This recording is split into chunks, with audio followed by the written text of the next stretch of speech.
Ambassador, I will say frankly, I'm one of the people who thinks you should be expelled from this country, and I believe that it's to do with the policies of your state. If I was Jewish and had never stepped foot in Israel, I could claim citizenship there tomorrow, but 6 million people whose origins are in what you now call Israel, who were forced out in 1947 or 48, do not have that right. Isn't that part of the reason why the Palestinians are in dispute with Israelis? Because you deny them the right to return to their homes and to their land and to their villages, and that they have a legitimate claim, even under international law, to return, but you deny them that right. Why do you deny them that right? And why do you give that right to other people who have no connection whatsoever with the land, whether you call it Israel or whether you call it Palestine? Why do you continue to seize land, if you're serious about Oslo and the two-state solution, which under that agreement is land designated to be Palestinian land? 500,000 people, most of which has taken place since Oslo. You allow that to happen. Why do you allow it to happen?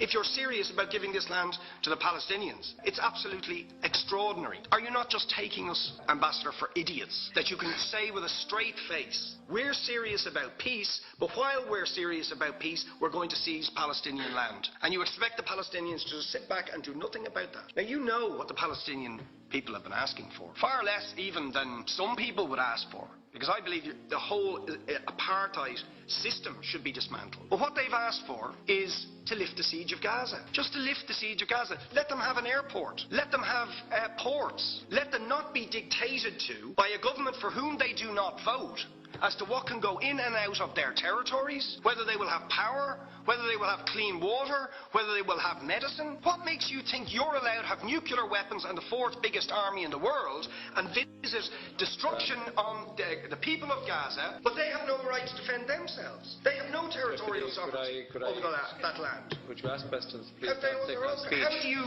justify that? Yeah. All right. How do you justify those double standards? Very lastly, Ambassador, people like Bishop Tutu, Nelson Mandela, and I would certainly describe your state as a apartheid state, with different laws for people depending on their race or religion. For example, at checkpoints going into the West Bank, there's a channel if you're Israeli or European, and there's a channel if you're Arab. Just because you're Arab. If you came into Dáil Éireann and they stopped you and said, are you Jewish? Oh no, sorry, you can't come in through the same entrance as Irish people or European people because you're Jewish, you would call that racism and apartheid. You practice that with your checkpoints and your military barriers and your apartheid wall. How can you justify